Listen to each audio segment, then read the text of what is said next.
चक्री रोड पर हफ्ता बाजार को सील कर दिया गया। नाज़रीन, जैसा कि आपके इल्म में है, कोरोना वायरस के केसेस बढ़ने के बावजूद हुकूमत ने लॉकडाउन के तहत हफ्ते में 2 रोज़ दुकानों की बंदिश के अहकामात जारी कर रखे हैं।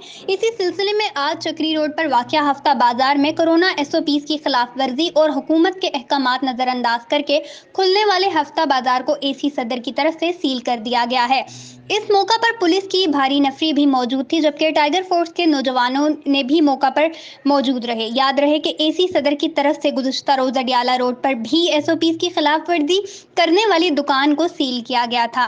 नाजरीन, वाजिया रहे कि चक्री रोड पर वाक़या हफ्ता बाजार में शहरियों का इंतहाई ज्यादा हुजूम मामूल बन चुका है, जबकि इस बाजार की वजह से चक्री रोड पर कई कई घंटों तक ट्रैफिक जाम भी मामूल बन चुका है।